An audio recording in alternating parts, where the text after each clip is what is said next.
good friend. He will tell us about density matrix RG. Originally he was supposed to talk about time-dependent RG, but based on requests from various friends, he will go into the details, nuts and bolts of DMRG.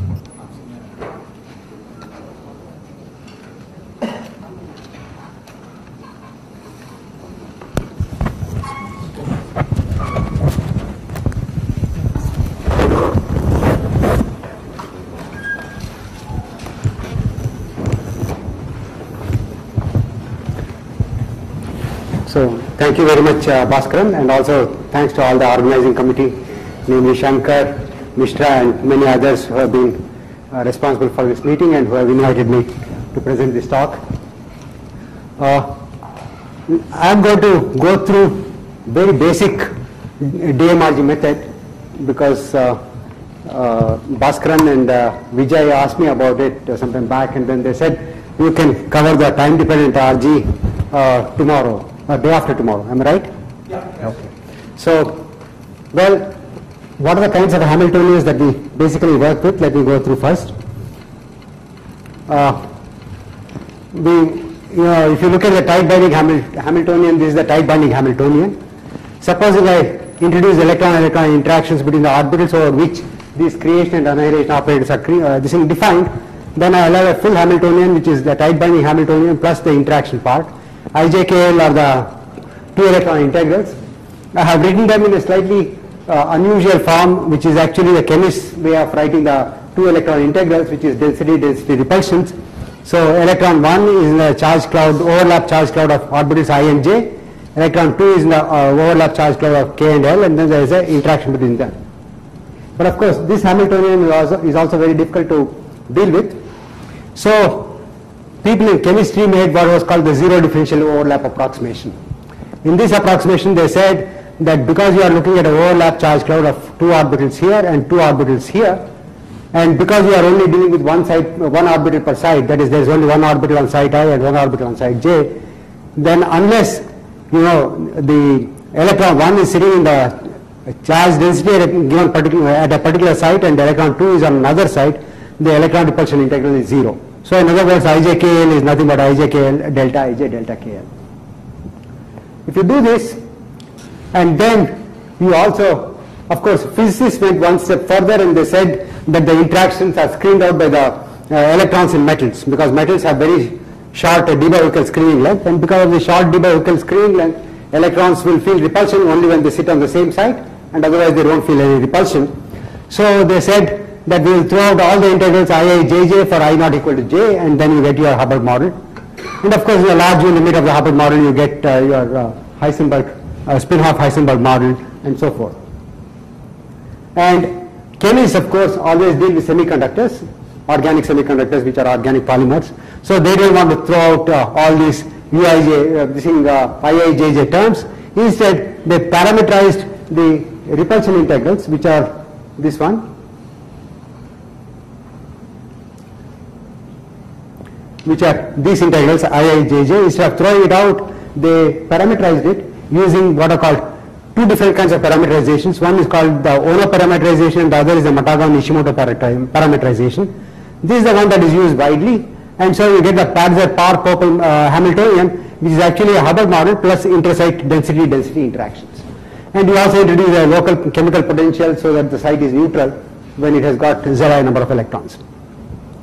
Well, this is still a one parameter model, because you see that if I have all carbon atoms, then U's are all same for all the sites, and so Vrij is parameterized in terms of U's and the distances, and so this is still what the Parzer-Parr-Pople model is still a one parameter model.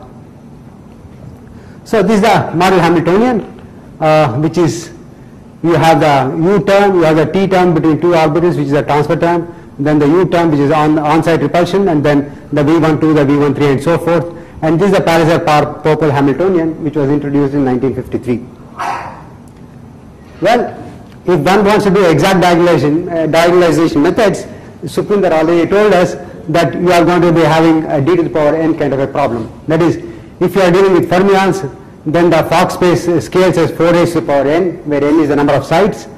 if you are dealing with spin-off objects, then it goes as 2 to the power n, where n is the number of sides. So even though the models conserve the total S and MS, the Hilbert space of these models is extremely large.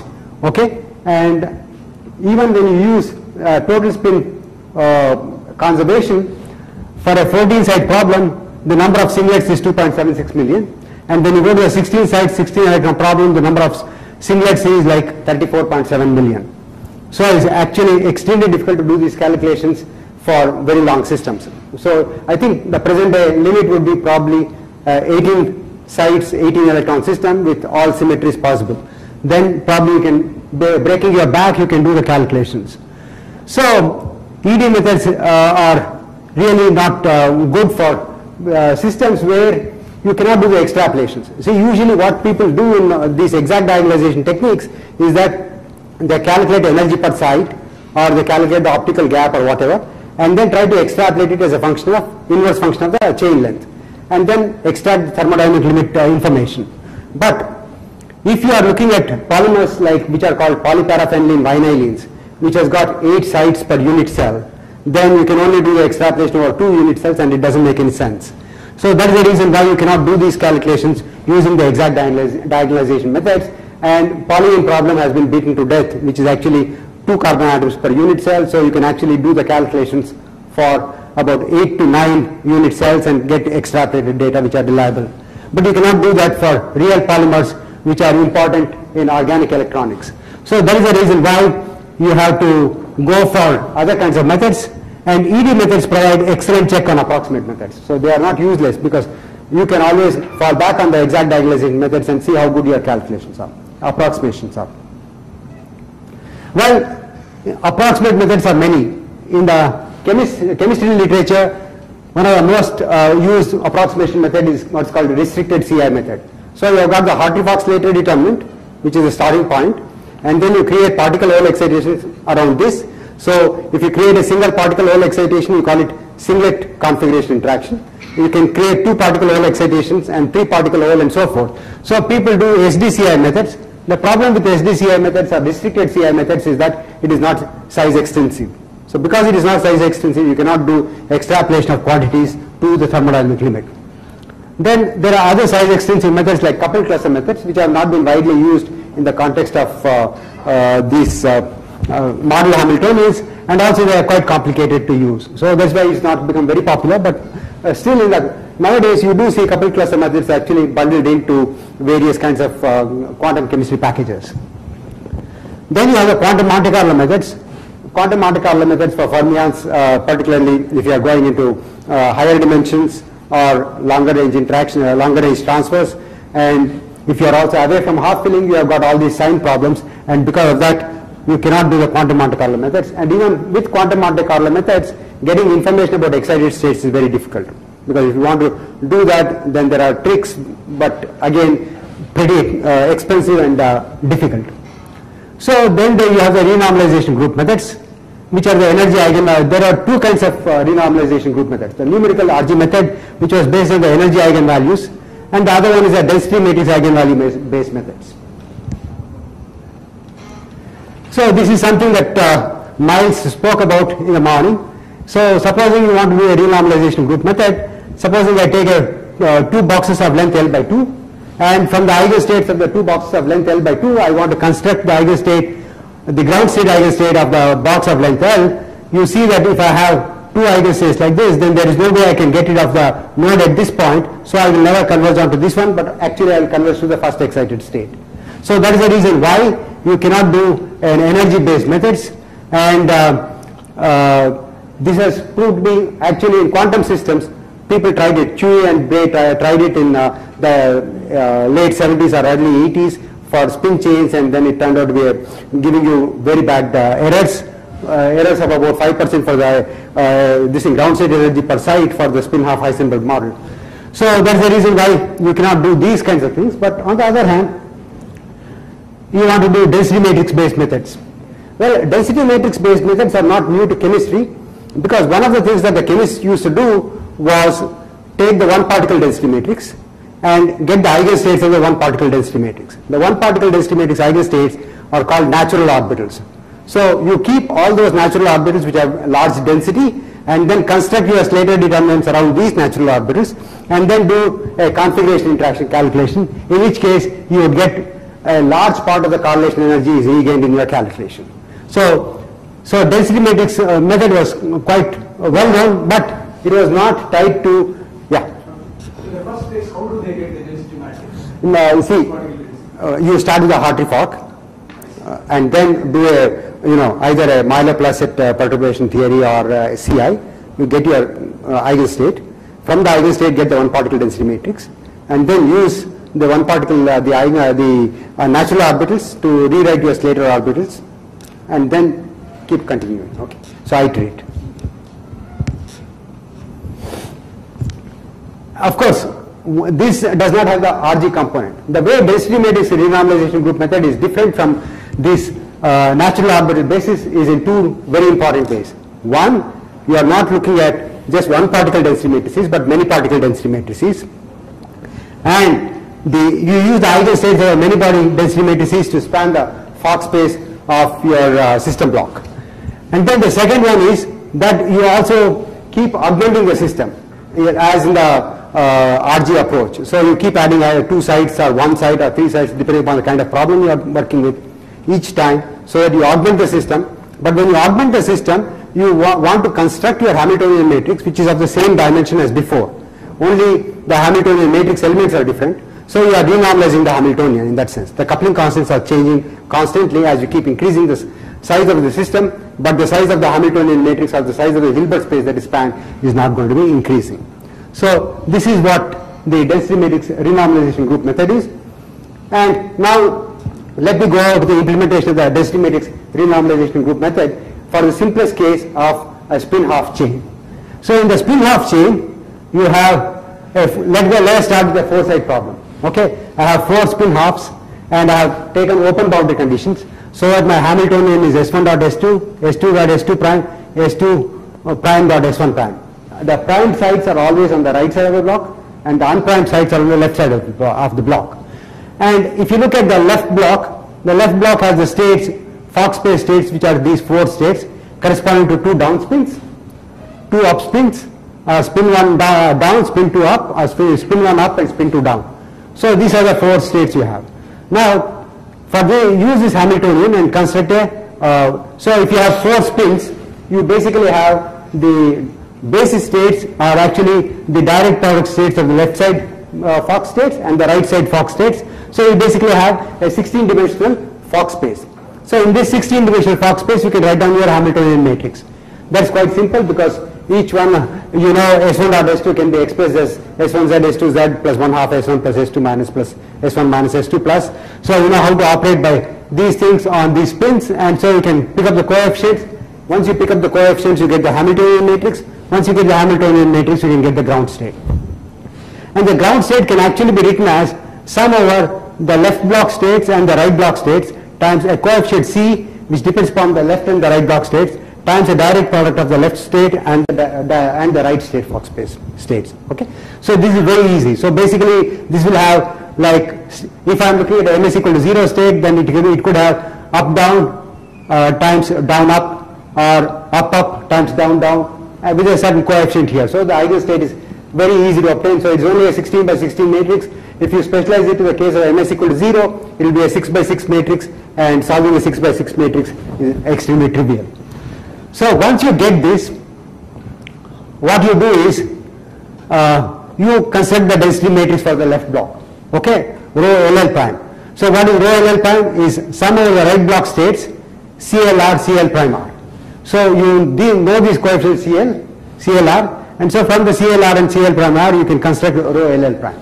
So this is actually a 4 by 4 matrix because L and L prime are actually, L belongs to a Hilbert space of dimension 4. Now you can diagonalize the density matrix. So you obtain eigenvalue mu lambda and the Ket vector mu lambda as the eigenstates.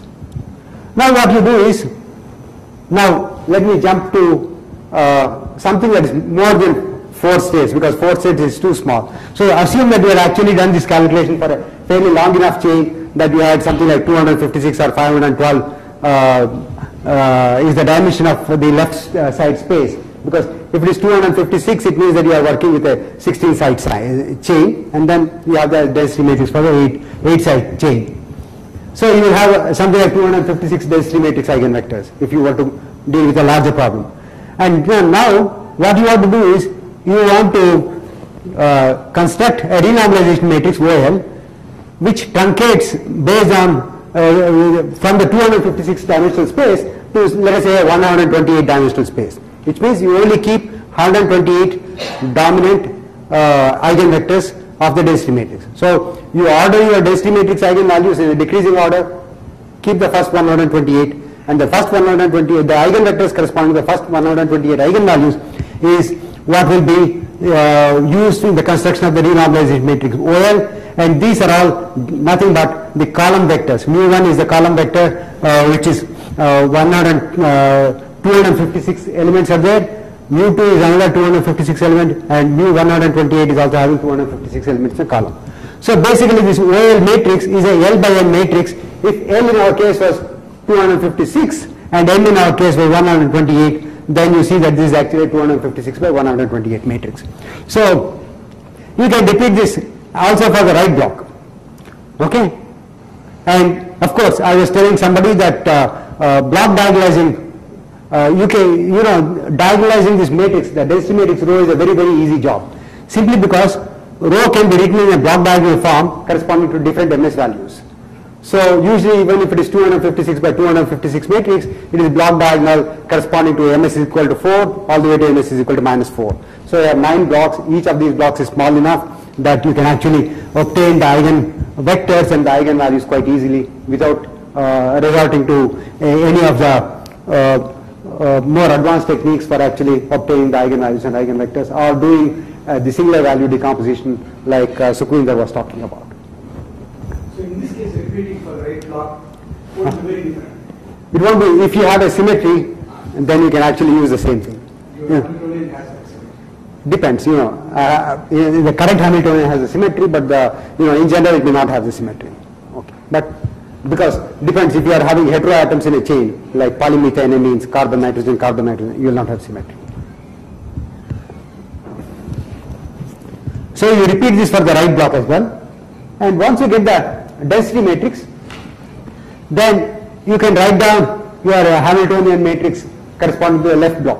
So for the left block, the Hamiltonian matrix is just a 256 by 256 matrix, or in the simple case that I took, it's just a 4 by 4 matrix. Okay, so supposing N equal to 4 and M equal to 2, which is very bad approximation. So you'll have a 4 by 4 matrix, and you have kept only 2 vectors in the density matrix, in the renormalization matrix, so that OL will be a 2 by 4 matrix, HL will be a 4 by 4 matrix, OL dagger is a 4 by 2 matrix. So when you do this transformation, HL gets renormalized to HL tilde, which is actually a 2 by 2 matrix. So it's simple matrix multiplication. So all you need to do is you have a non-square matrix O, which is of the which is a M by L matrix, and M by L matrix, and then you have your Hamiltonian for the left block, which is a L by L matrix, and M by L by L by L by H, L by M matrix will be the M by M matrix that you will get. So it's very simple to do this, and so this is the renormalization.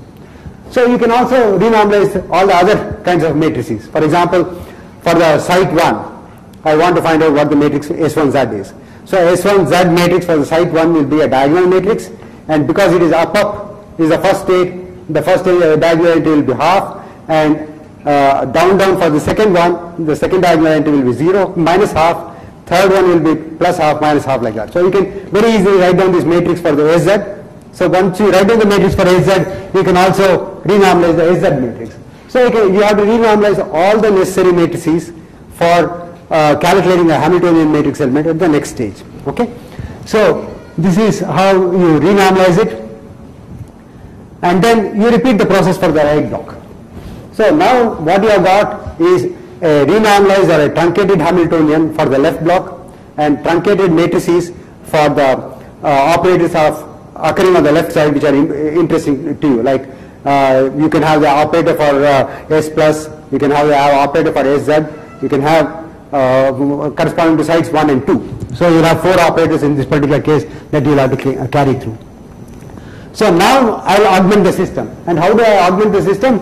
I add two new sites in the middle. So I call them 3 and 3 prime. So now the left side, earlier the sites 1 and 2 were actually spanned. The Fock space was spanned by the 4 states up, up, down, down, up, down, and down, up. Now it is going to be spanned by only probably 2 density matrix eigenvectors, no more the 4 states. So it is only the 2 density matrix eigenvectors. So this block is only a 2 by 2 block for the Hamiltonian. So if I write down the Hamiltonian of the augmented system, then this is the Hamiltonian of the left block, the Hamiltonian of the right block, interaction between the two new spins S3 dot S3 prime, interaction between the spin at site 2 of the left block with the new spin on the right and on the left, and then the new spin on the right is interacting with the second spin on the right block. So this is HL plus HR plus S3 dot S3 prime plus S2 dot S3 plus S3 prime dot S2 prime. So this is the Hamiltonian. Now what I have to do is obtain the Hamiltonian matrix. Now to get the Hamiltonian matrix I use a mixed basis. The mixed basis that I am going to use is the density matrix eigenvectors of the left block, which I call mu, and then the Fock space states, which is either the spin is up or down for the sigma 3, and then I have the sigma 3 prime, which is again up or down, and the 2 density matrix eigenvectors on the right, which I call mu prime. So I have a mu prime, mu sigma 3 prime, and mu prime, and the dimensionality of the space is, this is 2 into 4 into 2 8 into 216. So it looks like just a 4 spin system, because the dimensionality of the space is not changed. It is still 2 to the power 4. I started with 2 to the power 4, I am ending with 2 to the power 4. And now I have to write down the Hamiltonian matrix. So I need to write down the Hamiltonian matrix in this basis. The basis is density matrix eigenvector on the left, which I call mu, the density matrix eigenvector on the right, which I call mu prime. Sigma 3 is the density matrix, is the Fock space state for spin 3, and sigma 3 prime is the Fock space state for spin 3 prime. So this is the matrix element I have to calculate, and this matrix element has lots of Kronecker deltas simply because of the orthogonalities. So you have mu s tilde L, mu, so this is the matrix that we have already calculated, and this appears only for delta sigma 3, tau 3 are the same, sigma 3 prime, tau 3 prime are the same, mu prime and mu prime are the same. Similarly, you can write down for the right, and when you come to the mixed terms, for example like sigma 3 times sigma 3 dot S3 prime, then you have the matrix representation of S3 in the space of up-down spins, and then S3 prime you have in the space of sigma 3 prime, tau 3 prime, so you can write down this, and for this one you have it in the mu basis and sigma 3 tau 3 basis. So you can just, it's a matter of writing down several direct products of matrices. So it's simple direct product of matrices, and you can get your Hamiltonian matrix. Once you get the Hamiltonian matrix, what you do is obtain the ground state, and once you get the ground state, go back and do this particular thing. So when you do this, you get the density matrix now not in terms of rho L and L prime, but rho L sigma 3, rho L prime tau 3. Okay, so that is the basis in which I will get the density matrix eigenvector, because the left part now is actually a combination of the old density matrix of the two-side problem multiplied direct product into the spin states of the new spin. So this is actually the one that gives you L will be actually mu times sigma 3, and L prime will be mu times tau 3. Okay, so this is the one that actually gives you this three arms for your tensor. One is mu, the other is nu, and third one is actually sigma 3. Okay, so it's actually the 3 arms correspond to one of the raw spin and the other 2 are the density matrices, matrix eigenvectors. So I will come to that one later on, but that's how we will get the equivalent of the tensor. So now what you do is obtain the desired eigenstate of the augmented system, new left and right density matrices of the new eigenstate, new renormalized left and right block matrices. Okay, the Hamiltonian, the spin states, everything you can renormalize and obtain the new renormalized matrices. And once you have got all these renormalized matrices, you are ready to add 2 more sites. So you can go to the 8-site problem. The 8-site problem again has the same dimensionality. So the dimensionality of the matrix will always be 4m squared because I am dealing with a spin half problem and I am adding two sides at a time. And the dimensionality of the number of density matrix eigenvectors I have retained is m. Okay? So it's a m by this thing. The density matrix eigenvectors are m in number, and the Hilbert space of the Hamiltonian is 4m squared. Two questions. Yeah. So first is what you're saying is and what Miles mentioned this morning. I'm trying to connect the two. So he was saying that the eigenvalues of this density matrix will be falling in some way, and you need to make sure that they fall fast enough so that within 2 or 3 they're essentially zero. So if you keep 8 or 4 or whatever is your favorite number, you may miss out on some of the higher eigenvalues. Correct. So that's the reason why you have to do calculations for different cutoffs. Okay. So usually when you do a cutoff calculation, serious calculation, you do calculation for different cutoffs and then find out which is a satisfactory cutoff beyond which either the neglected density is very small, or if you have some exact calculations to compare against, then all your energies are within the error bars that you are happy with. Okay. So usually one keeps cutoffs of nowadays 1000 is not very uncommon. Okay. N of 1000.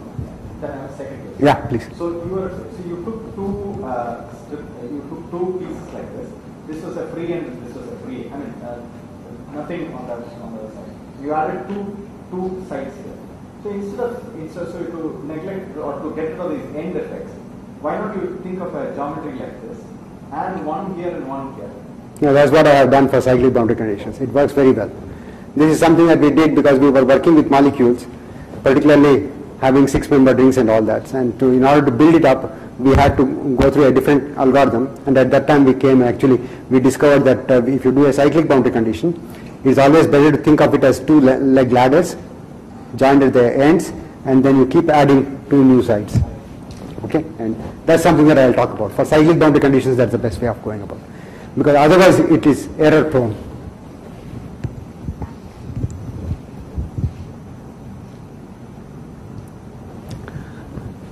Now, calculation of properties is another important thing. So once you get your desired eigenstate, and within that particular eigenstate you want to calculate all the properties.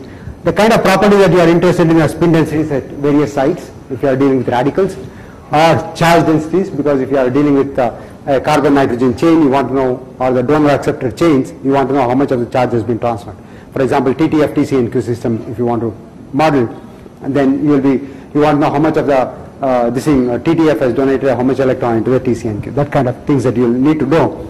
So for that, you will have to calculate these expectation values, which are quite straightforward. This is something that I think, I don't know whether it was Sukhvinder or Miles, they talked about. Basically, it is nothing but the matrix representation SIZ. I think you spoke about it. So all you do is you have your matrix representation of the SIZ operated on mu basis, and the expectation value is nothing but C mu sigma sigma prime mu prime, C mu sigma sigma prime mu prime, so that it is actually a summation over all the states, but making use of the fact that you have the chronicle deltas between the states on the left and the right. Okay, and the bra side and the ket side, the sigma and the sigma prime must be the same as tau and the tau prime. And mu and mu prime must be the same on both sides. So only matrix that comes in is this one. So it's quite easy to calculate these kinds of quantities. Now you can also calculate correlation functions. Okay. Now calculating correlation functions, one has to be careful, because if the two operators that you are dealing with are on different blocks, then it's very easy to calculate. You don't lose the accuracy. So if they are on different blocks, like one of them is in the left block and the other one is in the right block, I shall put J prime here. I made a mistake. So SI Z Sj prime Z is what I'm looking at. Then you know that you can again calculate it in the usual way. Just simple, straightforward elementary quantum mechanics. You can get the expectation value of this one. But if the two side operators are on the same side of the chain, this is error prone. This is not good. So what you need to do is, whenever this happens, so for example, many times you will have to calculate things like bond order. So bond order is the AI dagger AI plus 1, plus the Hermitian conjugate. That is the bond order operator. So if you want to calculate the bond order operator, then this is a very bad way of going about. So for doing that, what you would do is the first time that this pair occurs, SIZ, SJZ occurs on the left side, you construct the matrix for the product. And you keep renormalizing the matrix, the product matrix every time. So you deal with it as if it is a single matrix and then keep renormalizing it, and then you calculate the expectation value. So this is very important, because if you want to calculate correlation functions, if you do a brute force correlation function calculation where even for the same block you have taken just the product of the matrices SIZ and the matrix SJZ and then try to contract it, then you will be having large errors. So in order to avoid the errors, you will have to actually do this renormalization of the product matrix. And this renormalization of the product matrix is the one that actually creates a lot of problem, particularly when you want to calculate correlation functions and obtain structure factors and so forth.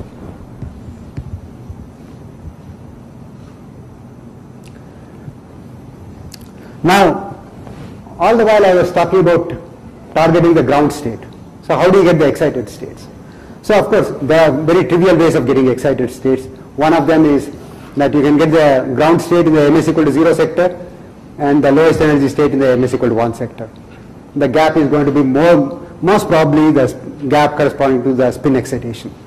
Okay, but you would not know the spin of the excited state, because neither would you know the spin of the ground state, because you only know the ms values. Okay, so yeah. Before you go to excited state, is it possible to make some connection with what Miles was talking this morning in terms of his operations, or even Puris? Yeah, these are the contractions I was talking about. So, okay, let me go to the simplest case, and I'm sure Sukhvindra will be able to throw some light on that. So this is the operator that he had put in the middle between the two blocks, okay, and then he contracted it. Okay, so this is nothing but the contraction of your operator with your matrix product states. So a matrix product state is this one, okay, and I'll tell you why that is a matrix product state as we go along. But this is exactly the this in figures in which you had a red dot coming in the middle, and then you have these blue circles on top and all that, and then you try to contract it. Okay, so that's exactly what I'm doing here. There's a difference, right? In the sense that in your nth iteration, you have only these things. Yeah. But they seem to have the entire package at a glance. Yeah, but that entire information is in this one. Yeah, but then you have the product of all. So this is already contracted. This is already contracted. I see. So if I want some information, some correlating function between this side and the one that I am On the other side. So that's right. So you have so that's what I'm trying to say. So you have one matrix on the left, one matrix on the right. So you are contracting one matrix from the left side, which involves mu and nu, and another one on the right side which involves mu prime and nu prime. Okay, so it just that you put two dots on the two different sides, which again he showed. So and he was contracting it, and then and the whole entire information about his matrix product states is buried in here. Okay, this is actually after contracting the matrix product states is what you would get these coefficients. If you want to. The product of all the in Miles' language. In Miles' language, all 1, 2, 3 up to all the left block times the mu1 of the sigma and the sigma prime, and then the product of all the matrices on the right block. Okay, and that is what gives you these coefficients. So these coefficients also depend on how many times you have done it. For example, to converge to some number. That I am going to talk about. The finite DMRG procedure is different from the infinite DMRG procedure. So what you are doing is? Infinite DMRG procedure, which is actually more like a toy DMRG. Okay, so it's basically a toy DMRG, and then we'll go to the finite DMRG procedure.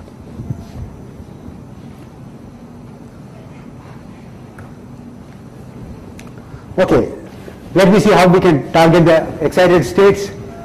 So if you want the first excited state psi 1, then what we do is right from the beginning we construct the density matrices corresponding to from the psi 1 instead of from psi g or psi 0, and we can go through the entire calculation. So that way we can get the excited state psi 1 within the ms equal to 0 sector.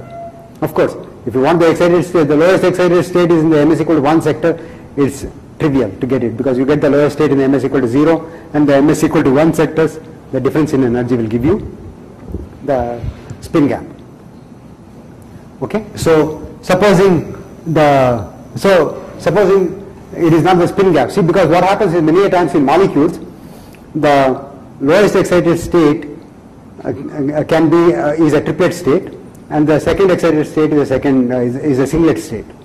So often you want to get the gap between the lowest state and the second singlet state. Okay, so you have to get various different kinds of gaps. I'll come to that one in a while. So you can do this psi 1, but if you want to simultaneously target psi 0 and psi 1, even that is possible. All you need to do is you take an average density matrix. So Wi is the weight and rho I is the density matrix corresponding to the state psi I, and then you construct the average density matrix as I equal to 0 to p, where p are the states you are targeting, p plus 1 are the states you are targeting. So you can actually obtain the density matrix eigenvectors and assume that these density matrix eigenvectors span in a balanced way all the states from ground state 0 to the peak excited state. Okay, so it's a hope. It may not be realized, but it's a hope, and you can do that.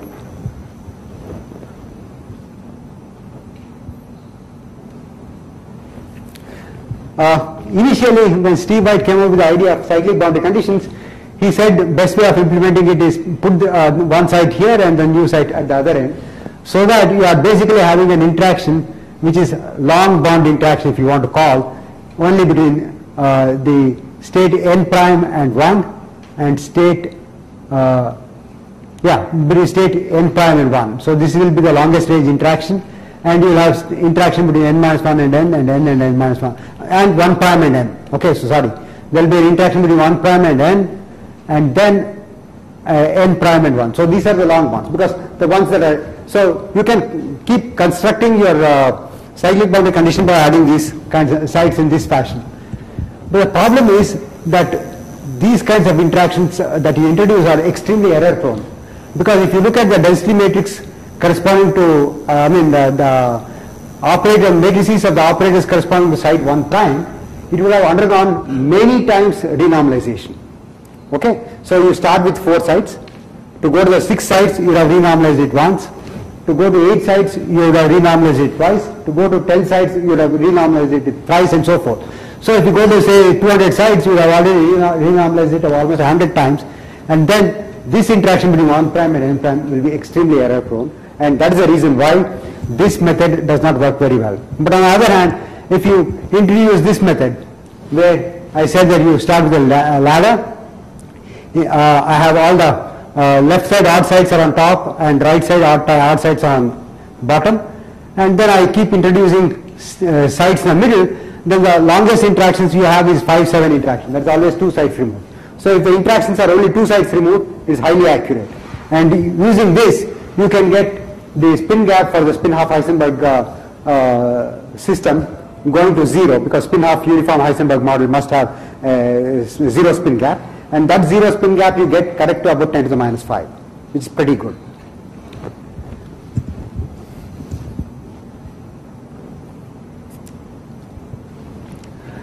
So you do a finite system DMRG whenever you are interested in obtaining the eigenstates of a finite system of 2n sites.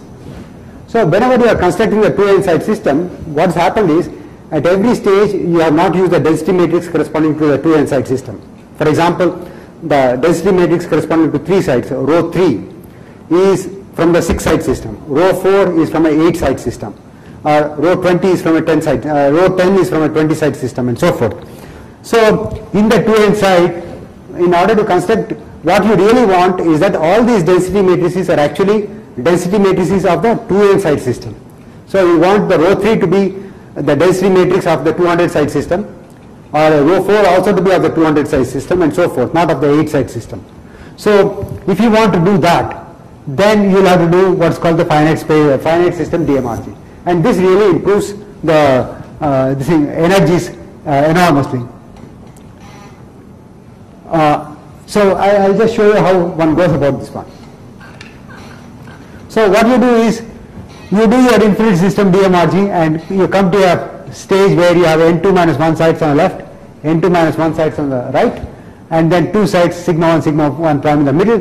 So you have the total is 2 n sides, n2 minus 1 plus n2 minus 1 plus 2 will be 2 n sides. So you have an n side system. The density matrix of this one is actually rho L n by 2 minus 1, and that one is rho R n by 2 minus 1.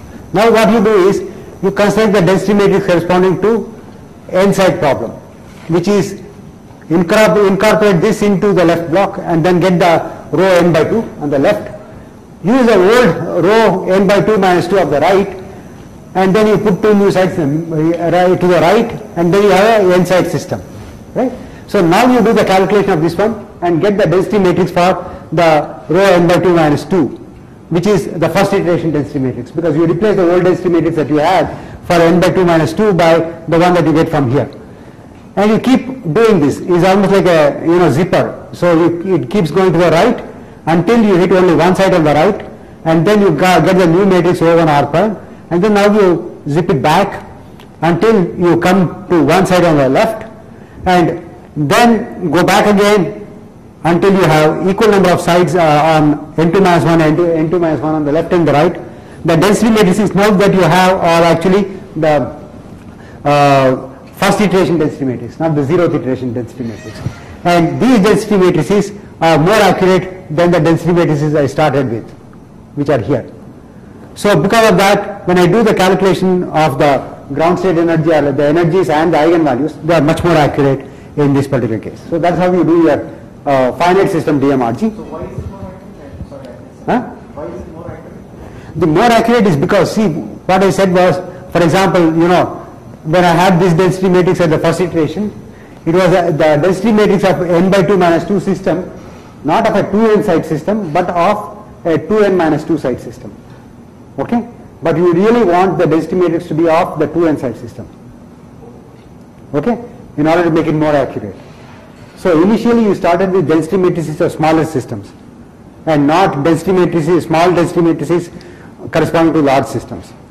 So in this way of doing it, your first row is some guess of the... Correct. That's the one that he was talking about, psi 0, which was a guess. And then you go to psi 1. So that is exactly what he was talking about, that going the DMRG space from psi 0 to psi 1 to psi 2 and so forth. That nice picture that he had was actually exactly this one. So I guess that means you will run this simulation in the infinite system up to some level. Up to some level. And then you will come and do this zipping back and forth until you are satisfied. Usually it doesn't take more than 2-3 iterations to converge. And then you say, okay, now I have reasonable numbers, so I can live with it.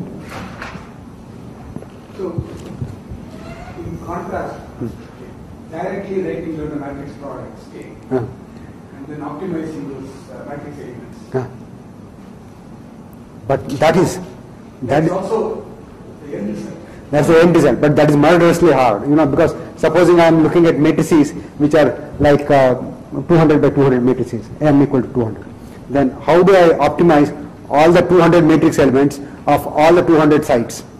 But suppose I assume translation matrix, I have essentially one matrix. Will it be helpful?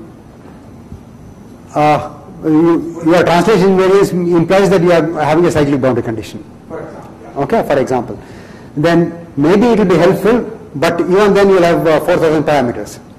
40,000 rather, 200 by 200. So assume all the symmetries and all that, you still will have a large number of parameters. Am I right, Sukhvin? So that is one of the problems. So I think my own take on matrix product state is that it is the DMRG is the best way of actually getting the matrix product state functions.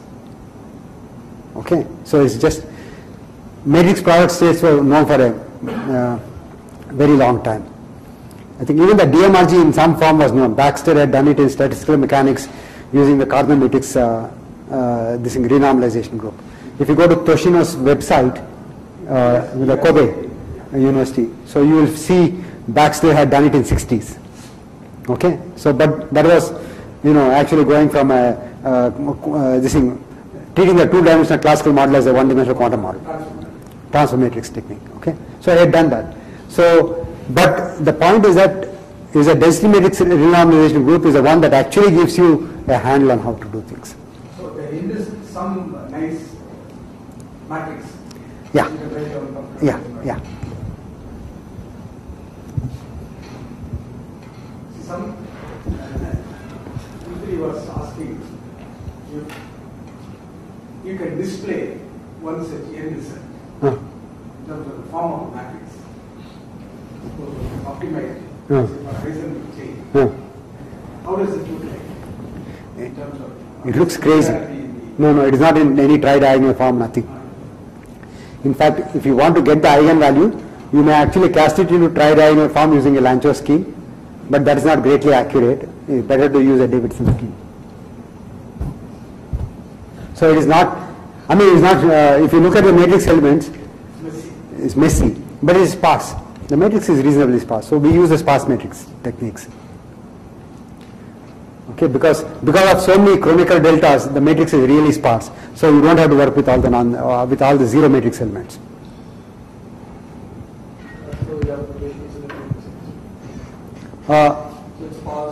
It is sparse simply because of so many chronicle deltas that come in the actual matrix element. So which is related to rotation. Okay, it is also true even in other even in other models. No, but just following up on that, you said the final result is a matrix, right? Yeah. So, okay, but one can also... Hamiltonian matrix. that's right, but one can also say it's the ground state wave function, right? Because if I had this n, then if I add these two particles, I'm going to diagonalize. I'm going to get the ground state. Yeah. You get the ground state, no doubt. But what I'm trying to say is that to get the ground state, finally you have to get the Hamiltonian matrix. The entire exercise of renormalization group is to get the Hamiltonian matrix, and with the Hamiltonian matrix elements as coupling constants which are getting renormalized as you keep augmenting the size of the system. Right, so for example, if the result has to be displayed, you could actually display some eigenstate. Some eigenstate. Yeah, but that eigenstate will also be crazy. It's difficult to decipher right from. So that is the reason why you calculate all your correlation functions, expectation values, because eigenstate means nothing to you. Sorry, suppose I take only Heisenberg antiproton chain and then use a good matrix product which I have obtained by DMR. What will be the typical bond dimension which will give me good result?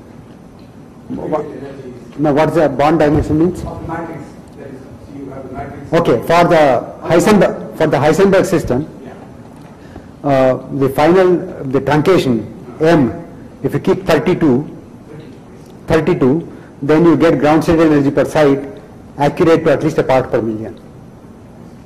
See, because the ground state energy per site is what? ln2 minus 1/4, right? So that you get correct to something. So it's 32 by 32 sparse matrix. No, M is 32. Yeah. So 32 squared times 4. That is the size. But then you specialize it to a Hilbert space, saying M is equal to 0. So you can't a priori say what will be the dimension of the Hamiltonian matrix. You have to actually construct it. Okay? Because each of these density matrix eigenvectors have a MS value. Okay? Because that is conserved for the density matrix. So that you can work with a definite MS sector. MS equal to 0, let us say. So MS equal to 0 means that it will not be 4 times 32 squared, the size of the matrix, but it will be far less than that. So it will be less than 1000 by 1000.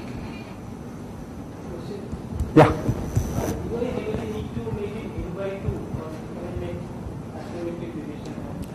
No, in this one it is.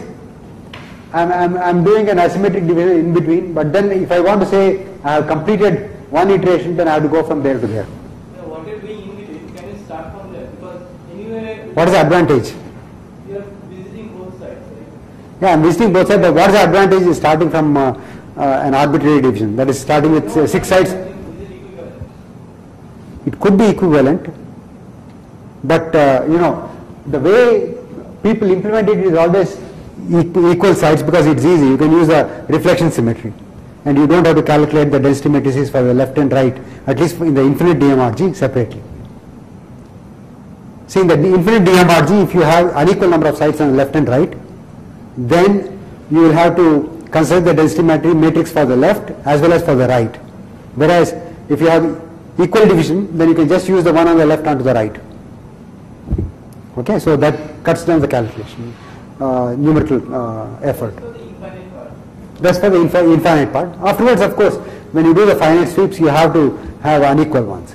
But in order to reach this one, you will require, usually the size of the system is at least about 200 sites. Yeah, it's fairly large.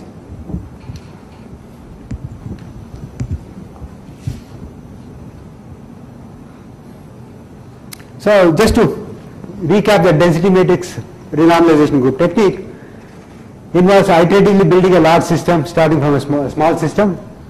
Eigenstates of superblock consisting of system and surroundings is used to build density matrices of the system. Dominant eigenstates, about 100 to 1000 of the density matrix, are used to span the Fock space of the system. Superblock size is increased by adding 2 new sites, very accurate for one and quasi one-dimensional systems such as Hubbard, Heisenberg, spin chains and polymers. So it's about 20 years back that Steve White introduced this technique. So this is also away from half filling, about model array. And you can do that away from half filling also. Yeah. See, we have usually when you want to get the charge gap of a system, then no, not that. You go to one electron more than half filling, one electron less than half filling to get the charge gap, so that you know how the charge gap is going to extrapolate, and is the system going to be a conducting system or a insulating But system. with the point of view of studying doped Hubbard model, You can do that. you can go. I think so, but I have not done that, so I don't know how accurate it is.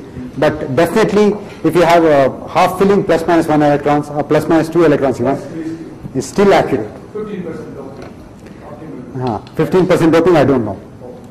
No, that's not exactly the same question. So if I have 15% doping, so then how will I construct the states?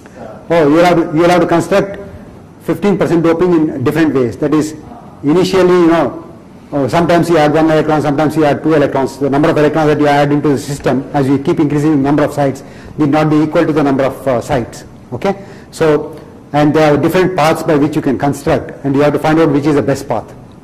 Or introduce chemical potential and tune it. That's as a parameter. Problem. But then the default space is much bigger. Because then you are going to work with the Fock space. Yeah. So, but what we do is usually, you have to, it's a trial and error method, because you have to find out whether you are going to add 2 sites and 3 electrons or 2 sites and 1 electron or something of that kind. So it's a matter of, you keep adjusting it, because we do come across that kind of things in some cases.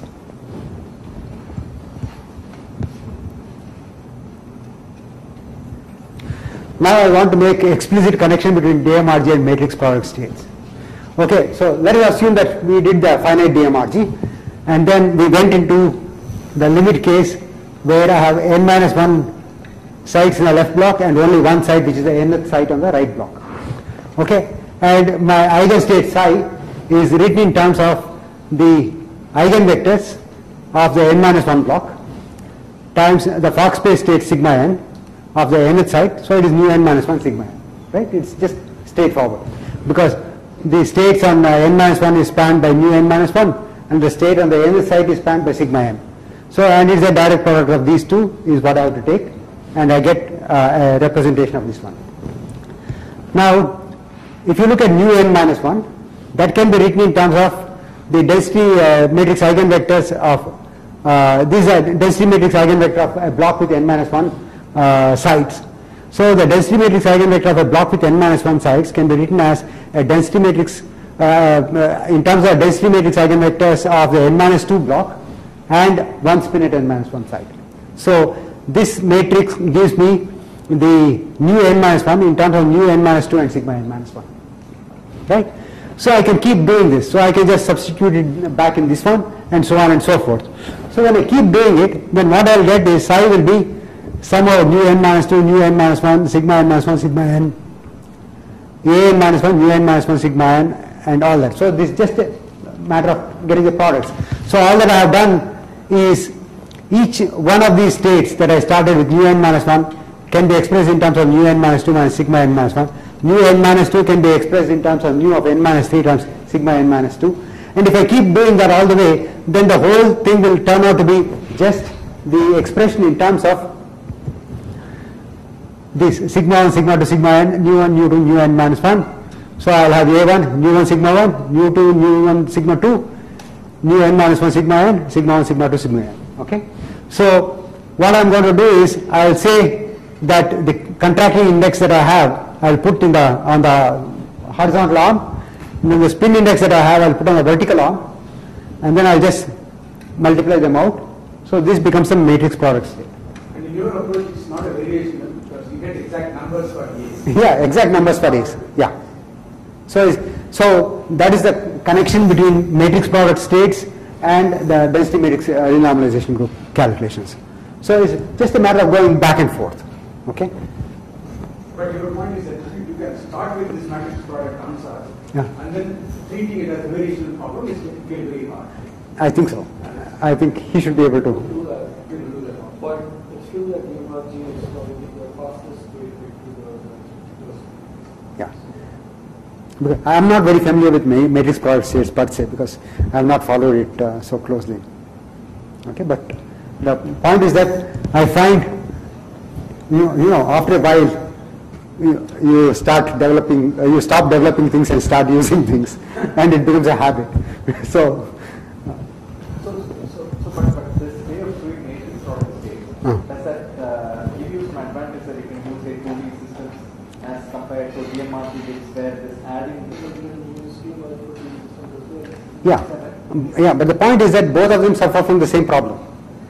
See, if you are trying to, is basically the entanglement entropy problem. Okay, if the entanglement entropy is not a constant, then your m, that is a density matrix cutoff that you are going to keep, cannot be a constant. It has to keep increasing the system size because m, the DMRG cutoff, goes as e to the power s, where s is the entropy of the entanglement entropy.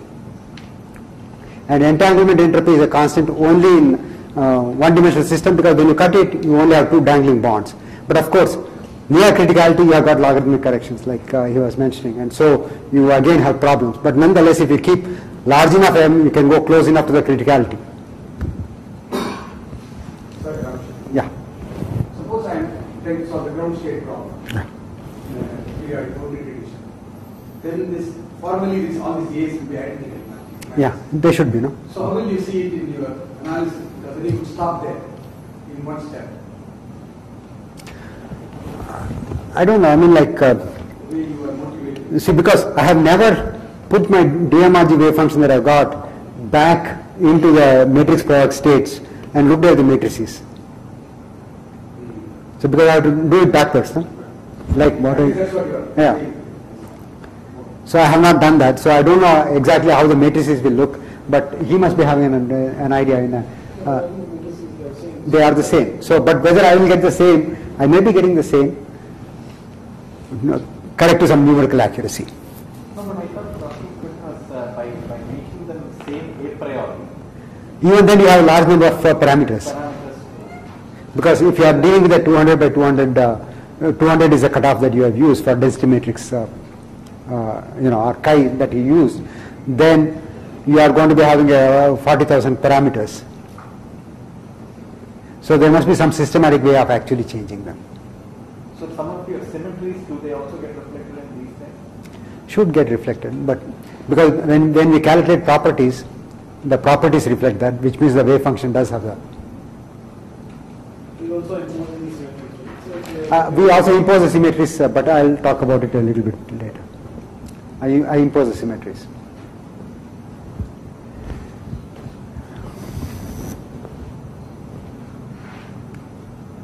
So basically, this is what I was talking about. If you are looking at entanglement entropy, then this is the entanglement entropy. If you have the density matrix rho L, you have the eigenvalues mu alpha, then this is the entanglement entropy. And this area law says that area between system and then this thing says that the entropy increases with the area between the system and the environment. Okay, and the DMRG cutoff depends upon, exponentially depends upon the entropy, and because the entropy keeps increasing with the area between the system and the surroundings, you will find that in two-dimensional systems it's difficult. 2 and 3-dimensional systems it's difficult to do a DMRG with constant m. But on the other hand, in the one-dimensional system, the area between the system and the surroundings is exactly one side or two sides, whatever it is. So because of that, the entropy is always a constant, and it works. Okay. And in fact, we also showed the question is DMRG, if you have longer range interactions in DMRG, that is long range transfers, then long range transfers are equivalent to higher dimensionality. So your DMRG should not work. But in the Palliser-Power-Pople model, the transfer terms are not long range, but the interaction terms are long range. And the interactions are only diagonal interactions, interactions between charge densities and charge densities on two different sides. So in that case, we have found that DMRG works, but we wanted to know why DMRG works even in the case of a Palliser-Power-Pople model. And for that we calculated the entanglement entropy for a Hubbard chase with U by T equal to 4. 16-side problem is what we solved, and the PPP eigenstates. And we worked with singlet AG plus, which is a ground state, triplet BU minus BU plus, which gives me the triplet gap. And you know that the W occupied site on one side and empty site on the other side are not entangled. And so it does not really add to the entanglement entropy significantly. So that's the reason why we think that the PPP model is can be solved by the DMRG technique.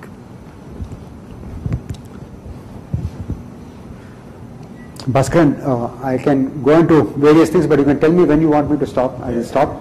Okay? But okay. Yeah, because I am not trying to finish everything that I have written out. I want to go through slowly because that's what you want. Okay. Now I will talk a little bit about our own work on the symmetrized DMRG method. And the question is, why do we need to exploit symmetries? You go back. You have a number for this entropy, Hubbard model. Yeah. Is it anything related to that what we know in terms of Hubbard model? Because normally we don't ask this question. No, but I just computed the numbers and found that they were very similar. Okay. And we also, this is something that we found, and then supposing we also did the icosahedral clusters, which we could solve using the, and in that case, the entanglement entropy was very large. Well, it's a three-dimensional cluster, so when you break it, then so I don't know what these numbers actually mean, except saying that I have the density, the states with states with low density matrix eigenvalues and states with high density matrix eigenvalues are the only things that are contributing. When the density matrix eigenvalue is like 10 to the minus 30, it contributes very little to entropy. When the density matrix eigenvalue is more close to 1, it also contributes very little to entropy. So it is these two extreme kinds of things that are actually having a larger presence in the wave function than the ones where you have homogeneous distribution of charges probably. And when you push this calculation to u equal to 0, yeah. Then there is to be logarithmic the entanglement entropy, Fermi. We separated two systems, it goes log n. Okay. No, we did that. We have done that for the Huggel chains only to compare. We have the results. It has appeared in JFS ConMat. Okay. So, but because that becomes a critical system, gapless system. Gapless system, correct. Huggel model with uniform transfer integral. So you have this. Yeah. So, but I have not looked at it, but we can do the calculations. Yeah, it will be a gapless system in the thermodynamic limit.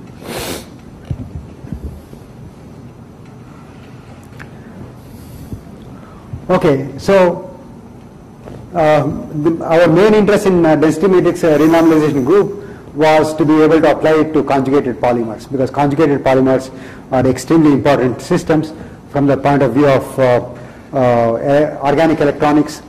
Today you see them in organic light emitting diodes, and Already they have got organic photovoltaic cells which show efficiency of about 10%, and you can have organic thin film transistors, all kinds of things that you can do. And processing is very simple, so people are interested in these materials.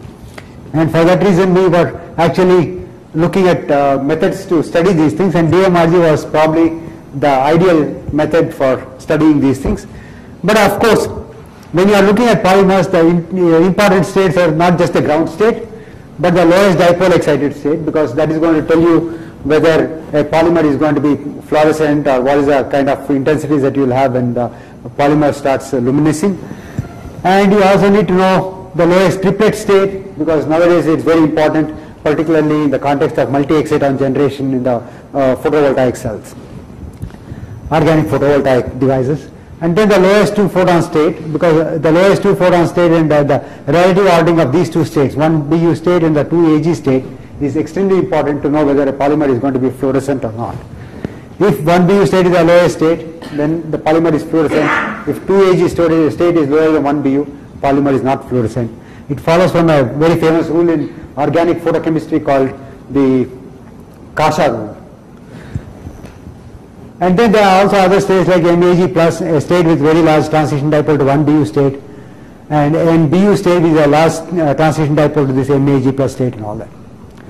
And you cannot do an unsymmetrized thing. Like I said that you can target the excited states using the DMRG, the regular DMRG. That is not useful, because depending upon the system size, the 1 BU state could be the 10th state or the 24th state or the 86th state. It is impossible to predict. It also depends upon the correlation strength. So it's What do you mean the unsymmetrized method? unsymmetrized methods is methods where I don't use the symmetry of the polymer, which is actually the inversion center. Oh, Okay, spatial symmetry, or I don't use the electron hole symmetry, which is exists. Still treat fermions as fermions. I don't use electron hole symmetry, so that my Hamiltonian is not block diagonalized. Okay, unsymmetrized. It's not permutation symmetry. No, it's not permutation symmetry. It's not permutation symmetry. Permutation symmetry, no. Yeah, that is intact. That we are not playing around with. So permutation symmetry in terms of whether the spin symmetries you are talking about. Yeah, total antisymmetry. That is completely respected and honored. Okay, completely, because the matrices that you are going to write down for the creation and annihilation operators in the DMRG basis takes care of the fact that the renormalized operators are also fermionic operators. The anti-commutation relationship is there, and then when you actually use the symmetries and you switch the operators from one side to the other, then you have to do correct phase factor corrections. Depending on the number of particles in each of the density matrix eigenvectors, you will know what is the phase in order to pull the operators through. So you have to be careful. So the problem is, if I give you a Hubbard model, for example, of say 8 sites and U is equal to 2, then the lowest excited state, which is optically allowed, may be the 6th state. But if I give you 8 sites with U equal to 10, it may be the 24th site, because all the spin states will come lower in energy and the charge states will go higher in energy. So it depends upon the correlation strength. It also depends upon the chain length and so forth. So it's impossible to predict a priori what is going to be where the 1 BU state is going to lie, whether it is a 2nd state or the 4th state or whatever it is. So you have to use symmetry in order to get that.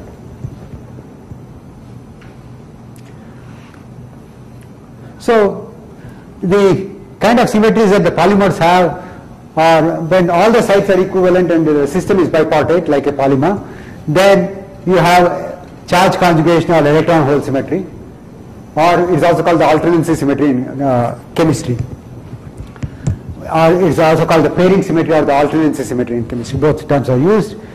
And what is the symmetry? At half filling, the Hamiltonian is invariant under the transformation of turning a creation operator to annihilation operator on one sublattice and replacing the creation operator by an annihilation operator with a phase -1 on the other sublattice. When you do this, the Hamiltonian is invariant, and this is what is called the electron hole symmetry or the charge conjugation symmetry or the alternancy symmetry or whatever, or the pairing symmetry. And this is true only when you have a bipartite lattice. When you have a bipartite lattice and when all the sites are equivalent. Okay, in an infinite system all the sites are equal.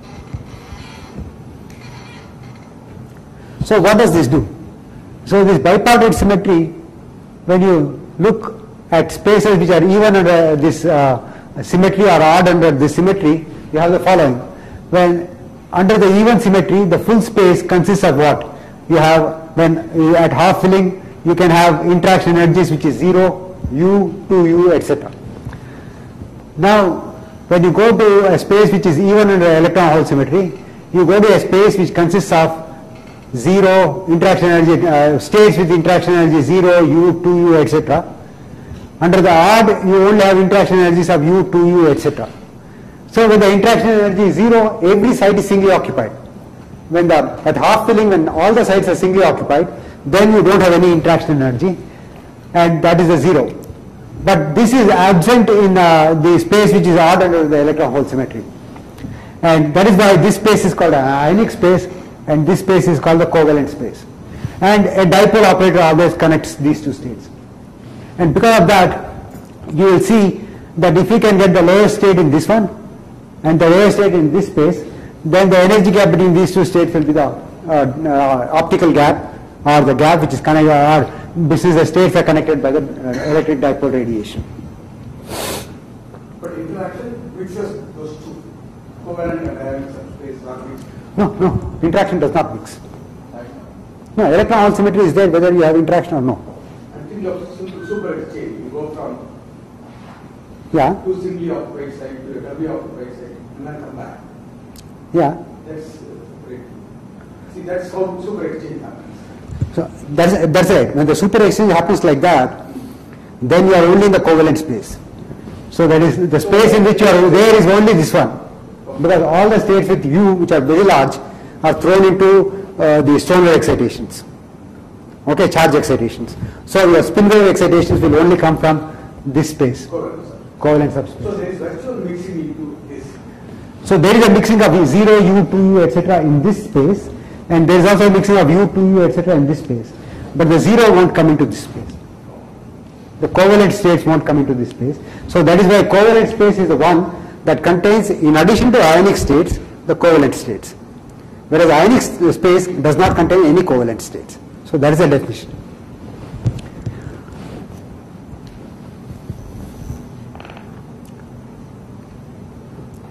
Now, when we are looking at spin symmetries, we are always dealing with non-relativistic Hamiltonians. So the total spin is conserved, the Z component of the total spin is conserved. Exploring Z component of total spin is trivial, because all you are looking at is states which are written with spin orbitals, okay, up spin, down spin orbitals and so forth. But exploiting S squared is hard. But when Ms is equal to 0, there is one more symmetry which is very interesting. So it is very much like the electron hole symmetry when you have a half filling. That is, the Hamiltonian is invariant when you rotate all the spins by y-axis by an angle pi. Okay? So which is equivalent to flipping all the spins which are up to down and down to up.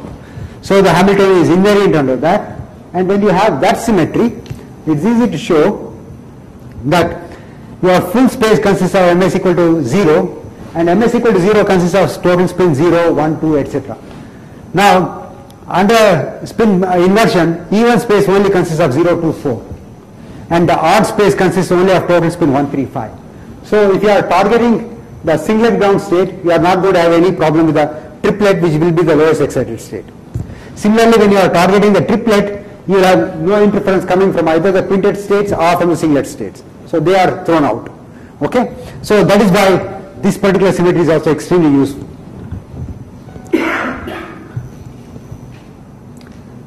And these symmetries are also site symmetries.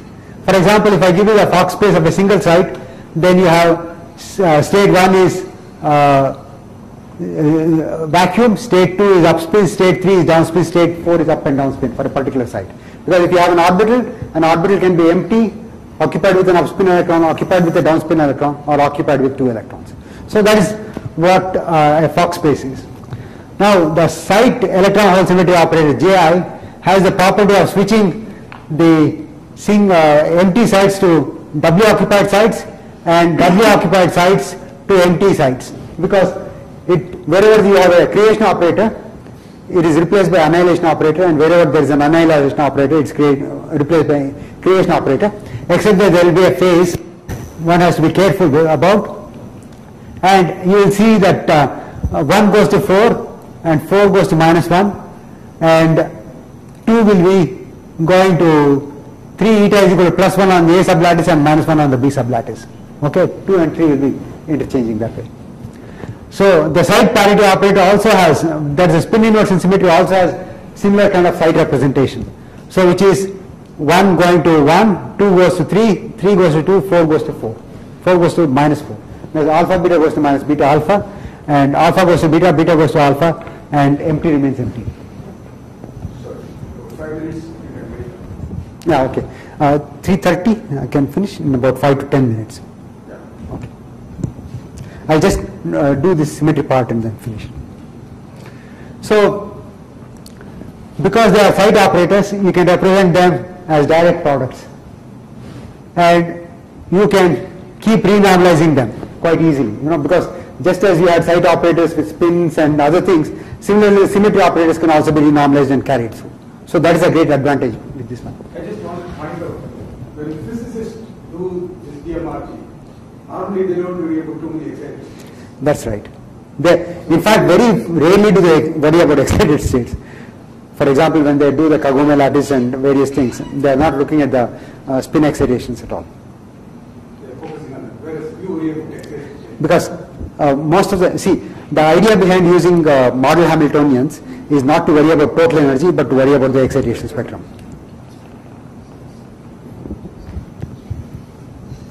So when you come to C2 symmetry, this does not have a side representation, because C2 symmetry is left going to right and right going to left, so it's just kind of an inversion. So, but nonetheless, the C2 symmetry can be represented by this one. Mu sigma sigma prime mu prime going to mu prime sigma mu, but then there is a phase factor, because it depends upon the number of electrons that are there in the states mu prime and sigma prime. So that phase factor you can write down, and you can get a matrix representation of C2 in the base of mu sigma prime mu prime, and you can also get the matrix representation of J and P in this mu sigma prime basis. Okay, so it is just a direct product of all these things. So the matrix P can also be obtained. So just as you obtain the Hamiltonian matrix for the blocks, you can obtain the symmetry matrices for the blocks, and just as you obtain the Hamiltonian matrix for the entire system, you can obtain the symmetry matrices for the entire system. So once you have the symmetry matrices for the entire system, then you can do simple group theory. Okay, so you can find out how many times a particular representation is present, or rather the projection operator is just given by the irreducible representation character times the symmetry. So this is just the standard projection operator, and the number of times a irreducible representation gamma occurs in the space is just this one. So you know already how many states must be there in the Hamiltonian, which is symmetry adapted. And if you have an unsymmetric Hamiltonian H, then using the projection operators, which are from which, because the projection operators are again square matrices, you will have to throw out all the linearly dependent rows by using either a Gram-Schmidt orthonormalization or by some of the clever tricks. Then you can get this operator, which is a transformation operator, the symmetry transformation operator for a particular symmetry gamma. So you can get the symmetrized Hamiltonian is block diagonalized, and you can obtain the energies. You can compute all the properties and so forth. So for example, checks on a DMRG, this is something that we did in 96, already 16 years old. So it's very old work. So you can get from the bit answers the exact gap for u by t equal to 4, 1.2867, we get 1.278 from the DMRG.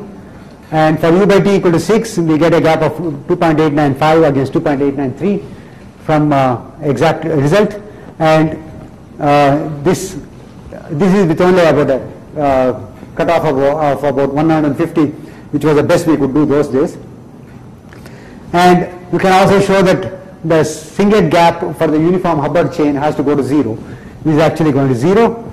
And here you will see the splitting of the excitations. These are the charge excitations, these are the spin excitations. And as you increase u, the spectrum comes down because this is the number of sites on this side and the energy on this side, and you see the spectrum compresses, and in fact these things become the spin wave excitation spectra of the Hubble model. And I think I'll stop at this point and I'll take any more questions that you may have.